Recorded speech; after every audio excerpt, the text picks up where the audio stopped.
सेठी साहब ने अपने एक प्रोग्राम में बहुत पहले ये बात मेंशन की थी कि अमेरिका और इसराइल पहले जो है वो ईरान पे फ़ोकस करेंगे 2026-27 तक और पहले वो ईरान को हर तरीके से कैप्चर करने की, उनके न्यूक्लियर प्रोग्राम को रोल बैक करने की और सब कुछ करने की कोशिश करेंगे और उसके बाद वो पाकिस्तान पे फ़ोकस करेंगे। तो अभी जो डोनाल्ड ट्रंप के मुख्तलिफ स्टेप्स हैं और बाकी सारी चीज़ें हैं, उसमें पाकिस्तान को जिस तरीके से वो प्रेशराइज़ करने की कोशिश करेंगे, उसमें क्या किसी जंग के इम्कानात मौजूद हैं? या इसी तरीके से जिस तरीके से हमने वेनेज़ुएला के अंदर देखा और बाकी जगहों पे देख रहे हैं, एक फ़ोर्सफुल इंटरवेंशन है, उसका जो कॉन्सेप्ट है, तो क्या वो इस तरीके से करने की कोशिश करेंगे? और क्या इसमें डायरेक्ट जो जंग है इसराइल के साथ या अमेरिका के साथ कि उनके जहाज़ आएँ और हमें बॉम्ब करके चले जाएँ हमारी न्यूक्लियर फैसिलिटीज़ या इंफ्रास्ट्रक्चर के ऊपर, इसके कितने इम्कानात मौजूद हैं? नहीं, मेरा ख्याल है you misunderstood what I said.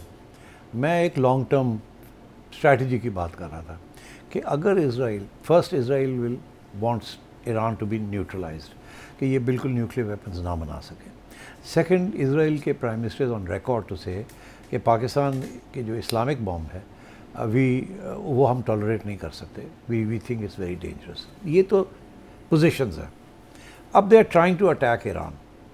अगर ये कामयाब हो जाते हैं, विच इज़ वेरी डाउटफुल, ये अगर कामयाब हो जाते हैं कि ईरान में रेजीम चेंज कर लेते हैं, वहाँ एक American government, pro American government आ जाती है और वो फिर अमेरिकन और इजरायली एजेंडे जो है लॉन्ग टर्म के, जिसके अंदर वो नहीं चाहेंगे किसी इस्लामिक ममालिक के पास न्यूक्लियर वेपन्स हो, तो then they can try and put pressure on Pakistan. ये कि जी, अच्छा मैं इसलिए कह रहा हूँ put pressure on Pakistan, Pakistan की बारी, व्हाट डज दैट मीन? मैं आपको थोड़ी सी तारीख बताता हूँ। 90 की दिहाई में शुरू में जैसे ही अब अमेरिका छोड़ के गया पाकिस्तान को, अफ़गानिस्तान की जंग ख़त्म हुई, सोवियत यूनियन वापस चले गए, जीत हो गई मुजाहिदीन की और मुजाहिदीन की हुकूमतें आ गई। अमेरिका ने अपने बैग्स पैक किए और वो वापस चले गए। उस वक़्त यहाँ एम्बेसडर होते थे रॉबर्ट ओकली, अमेरिका के। रॉबर्ट ओकली सितंबर 1990 में जब जा रहे थे तो एयरपोर्ट पे उन्होंने कहा कि अब हम जा रहे हैं और हम पाकिस्तान का जो न्यूक्लियर प्रोग्राम है उसकी तरफ तवज्जो देंगे, बिकॉज़ अब उन्हें पाकिस्तान की ज़रूरत नहीं थी। तो उसके बाद अगले 4 साल अमेरिका की बड़ी सख्त कोशिश रही, सैंक्शंस लगा दिए, हमारे कुछ $600 मिलियन हमने दिए हुए थे F-16 ख़रीदने के लिए, वो हज़म कर लिए, कहे हम नहीं देंगे। और हमारे पे प्रेशर ये था और वो लफ्ज़ ही उनके ये थे कि freeze, roll back your nuclear programme. तो ये 4 साल हमारे पे प्रेशर रहा और सैंक्शंस लगते रहे। इसीलिए बेनज़ीर भुट्टो साहिबा को वाशिंगटन जाना पड़ा कि जी ये सैंक्शंस जो हैं, प्रेस्लर अमेंडमेंट और दूसरे अमेंडमेंट्स, इनको ख़त्म किया जाए और हमारे से सैंक्शंस होता। बड़ी कोशिश की, बट वी डिड नॉट। हमने नहीं टर्न बैक किया, हमने cap, freeze, roll back nuclear programme नहीं किया। What could they do? उन्होंने हमें पैसे नहीं दिए, वी मैनेज्ड, धक्के लगा के वी मैनेज समहाउ दिया था। अच्छा, अब बात यह है कि वो दिन और आज का दिन, अभी बात आप कर रहे हैं कि हमें शायद IMF की ज़रूरत ही ना पड़े, maybe 2 years going down the line, अगर if some of these defence orders materialise, but that's if. तो पाकिस्तान इज़ नॉट वेनेजुएला कि जनाब वहाँ के कमांडोज आएंगे और हेलीकॉप्टर चलेंगे। कहाँ से आएंगे helicopters? America doesn't have a base in this region जहाँ से वो कोई एयरक्राफ्ट कैरियर से उठेंगे तो आएंगे। और दूसरी बात यह है कि हमने तो अभी इंडिया जैसे सुपर पावर को डिफीट की है इन दी एयर। आपका ख्याल है कि यहाँ आके वो इस किस्म की चीज़ कर सकते हैं? नो वे। तो वो अब बिल्कुल इशू ही नहीं रहा कि जी क्या पाकिस्तान को धमकी दे सकते हैं या पाकिस्तान के न्यूक्लियर प्रोग्राम को अटैक कर सकते हैं। That's not possible now. तो एंड दूसरी सबसे इम्पॉर्टेंट बात यह है कि हमने हमेशा ये कहा है कि ये इस्लामिक बॉम्ब नहीं है। This is not an Islamic bomb, this is for the defence of Pakistan against India. हमारे कोई एग्रेसिव नोशंस नहीं हैं अगेंस्ट, हमने ही किसी स्टेज पे भी will not lob a bomb on Israel, will not lob a bomb on America, no way, that is not the intention. This is a defensive bomb, this is not an Islamic bomb, it is an anti India bomb. इसीलिए हमने अभी तक India के साथ एक बड़ी important agreement है वो नहीं साइन की। इंडिया और इंटरनेशनल कम्युनिटी कहती है कि साइन करे कि जी आप नो फर्स्ट, आप पहले नहीं होंगे न्यूक्लियर बॉम्ब चलाने के लिए। दुनिया ने आपस में साइन किए हुए बहुत से मुल्कों ने जिनके पास न्यूक्लियर वेपन्स हैं कि we will not be the first to strike you और लॉन्च और लॉब न्यूक्लियर बॉम्ब। हम कहते हैं हम नहीं कर सकते। उसकी वजह ये है कि we are in a defensive position.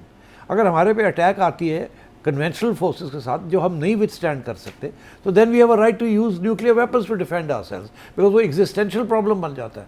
But that is only because the threat is from India. We are not threatened by any other country, nor is this bomb meant for any other country.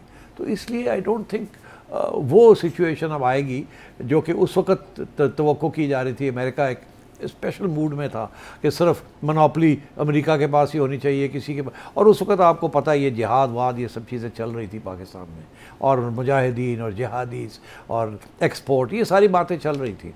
आपको याद है कि doctor AQ Khan के ऊपर भी इल्ज़ाम लग रहे थे कि ये शायद आपकी न्यूक्लियर टेक्नोलॉजी ईरान को ना दे दे एंड सो ऑन। तो इसलिए वहाँ ये फिक्र था। But that never happened and we never did it and nor are we going to do it.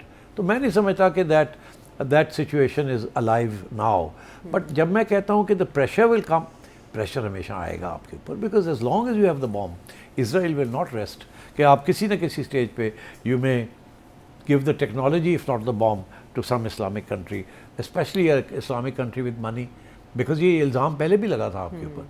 तो it is in that sense that I meant कि then it will be Pakistan turn to come under pressure at some stage, जब पाकिस्तान की ज़रूरत नहीं रहेगी Donald Trump को। जब बात मुमकिनात की हो रही है तो अगला सवाल भी बहुत दूर का है, नॉर्वे से इज़्ज़त सुबहानी। आजकल ये चीज़ बड़ी ट्रेंड कर रही है सोशल मीडिया पे कि डोनाल्ड ट्रंप अपनी दूसरी टर्म ख़त्म होने के बाद कानून के मुताबिक दोबारा इंतखाब नहीं लड़ सकता अमेरिका के सदर के लिए। लेकिन उनका प्लान ये है कि अगले इलेक्शन में JD वेंस जो है, जो वाइस प्रेसिडेंट है, वो इंतखाब लड़ेगा प्रेसिडेंट के लिए और डोनाल्ड ट्रंप वाइस प्रेसिडेंट के लिए इलेक्शन लड़ेगा। और उस सूरत में जब जीत जाएंगे तो बेशक JD वेंस जो है वो अमेरिका का सदर होगा, डोनाल्ड ट्रंप वाइस प्रेसिडेंट होगा और असल ताकत इसी की होगी, और ये मजीद आगे 4 साल या हो सकता है आगे 8 साल अमेरिका पे हुकूमत करे। तो इस बारे में थोड़ा सा आप अपनी राय दें कि आया ये अमेरिका के कानून के मुताबिक मुमकिन है, और दूसरा ये कि क्या वाकई डोनाल्ड ट्रंप ऐसा करेगा भी। तीसरा ये कि अगर वो ऐसा करेगा तो इसका मतलब है कि अगले 8 साल 10 साल तक डोनाल्ड ट्रंप इक़्तिदार में रह सकता है। उसके क्या असरात होंगे पूरी। आइन के मुताबिक डोनाल्ड ट्रंप तीसरी दफ़ा प्रेसिडेंट नहीं बन सकता, ये तो क्लियर होगी बात। अब क्या आइन की कॉन्स्टिट्यूशन अमेंडमेंट हो सकती है? आई डोंट थिंक सो। इतनी आसान बात नहीं है कि अमेंडमेंट की जाए। उसकी वजह यह है कि मैं समझता हूँ कि ठीक है डेमोक्रेट्स जो हैं वो इतने पॉपुलर नहीं है, मगर रिपब्लिकन्स मैं समझता हूँ after this round Donald Trump is going to be a big failure. और रिपब्लिकन्स जो हैं इनको अब मेरा ख्याल है अगले 8 साल हुकूमत नहीं मिलेगी, ये JD वेंस फारग हो जाएंगे। ये जो एजेंडा लेके चल रहा है ना डोनाल्ड ट्रंप, ये इतना मैवरिक एजेंडा है एंड ये कामयाब बिल्कुल नहीं होगा। और आप देखिएगा जहाँ जहाँ ये करने की कोशिश कर रहा है, अभी तक कामयाबी कहीं भी नहीं हुई, कहीं भी कामयाबी नहीं हुई इसको। ना यूक्रेन में कामयाबी हुई है, ना इंडिया पाकिस्तान के दरमियान कोई कामयाबी हुई है। अभी भी इंडिया कह रहा है हम करेंगे, और इंडिया को भी कंट्रोल नहीं कर पा रहा। वेनेजुएला के साथ नेगोशिएशन शुरू हो गई हैं कि जी आप हमें तेल सारा जो है वो हमें दें, और अपने जो ऑयल कंपनीज़ हैं उनको ये कह रहा है कि आप जाएं वहाँ और तेल निकालें वहाँ से, और वो आगे से कह रहे हैं कि जी हमें कोई सिक्योरिटी दें, हम तो नहीं जाएंगे वहाँ, और ये तो $100 बिलियन की ज़रूरत है और 10 साल लग जाएंगे हमें। वो तैयार ही नहीं है जाने के लिए। तो इस वेनेजुएला ऑपरेशन अभी तक कोई कामयाबी नहीं है, ये सब ड्रामा है। इसी तरीके के साथ इसराइल के अंदर, ये गाज़ा के अंदर जो स्टेबलाइजेशन फोर्स बनाने जा रहे हैं वो भी नहीं बन रही इनसे। तो ये और तो जो सऊदी अरेबिया जैसे पुराने एलाइज जो हैं वो भी दूर हो रहे हैं। सो मैं समझता हूँ कि Donald Trump is going to be a failure as a president, और कोई चांस ही नहीं है कि रिपब्लिकन्स आगे जाके जीते। अलबत्ता डेमोक्रेट्स को अब तब्दीली कुछ करनी पड़ेगी, यंग लोग लाने पड़ेंगे, और उनको समझना पड़ेगा कि जो डेमोक्रेट्स की पुरानी पॉलिसी रही है ऑफ अग्रेसिव इंपीरियलिज्म वगैरह, वो अब नहीं, ये जो जनरेशन अब आ रही हैं दे डोंट वांट दैट। इसीलिए Donald Trump boots on ground कहीं नहीं डाल रहा, मगर he is losing track. Zohran Mamdani सही कह रहा कि जिस काम के लिए आपको वोट दिया गया आप उधर जाएँ। वो वोट दिया गया 2 चीज़ों के लिए कि आप जंग वंग नहीं करेंगे, कहीं आप इस्टेब्लिशमेंट को टेक ऑन करेंगे, और तीसरी चीज़ ये कि आप जो रोज़मर्रा के जो इश्यूज़ हैं अमेरिकन अवाम के, गरीब लोगों के, उनकी तरफ आप तवज्जो देंगे, महंगाई, हेल्थ, ये वो, ये एजेंडा था डोनाल्ड ट्रंप का। तो वो तो डोनाल्ड ट्रंप कर नहीं रहा। डोनाल्ड ट्रंप ने तो एस्टैब्लिशमेंट को जब भी डाल दिया, कह रहा है कि जी 1.5 ट्रिलियन में 50% अपना बजट बना रहा हूँ, मिलिट्री बजट बना रहा हूँ। So I think Donald Trump is going to have egg on his face. Donald Trump कामयाब नहीं होगा तो ये तवक्को ही ना करें कि डोनाल्ड ट्रंप या JD वैंस अगला कोई प्रेसिडेंट फिर से बनेंगे। ये मेरी अपनी असेसमेंट है। आई थिंक अभी डेमोक्रेट्स सूनर और लेटर वो नौजवान किस्म के लोग जो कि लेफ्ट ऑफ सेंटर हैं, जो कि वो बातें करते हैं जो कि दौरान ने की हैं, I think they will now take the centre stage in American politics going forward. असल में प्रेसिडेंट ट्रंप की टेबल के ऊपर ट्रंप 2028 की एक कैप फरोख्त के लिए पेश की गई थी $50 में, जिसके बाद ये बहस छिड़ गई कि शायद वो 28 में भी बनने जा रहे हैं प्रेसिडेंट, लेकिन वो तब 82 साल के होंगे और इतनी बड़ी जिम्मेदारियों से ओहदा बरा हो सकते हैं नहीं, लेकिन कॉन्स्टिट्यूशन कहता है वो तीसरी बार प्रेसिडेंट नहीं बन सकते। लेकिन ट्रंप के जो सपोर्टर्स हैं वो कह रहे हैं कि लूप होल मौजूद है 22nd अमेंडमेंट में कि प्रेसिडेंट को तो एड्रेस किया जा सकता है कि वो थर्ड टाइम नहीं आ सकते, लेकिन वाइस प्रेसिडेंट के इम्कान कहीं ना कहीं मौजूद है। लेकिन सेठी साहब ने वो इम्कान भी 10 साल के लिए खत्म फारग है डोनाल्ड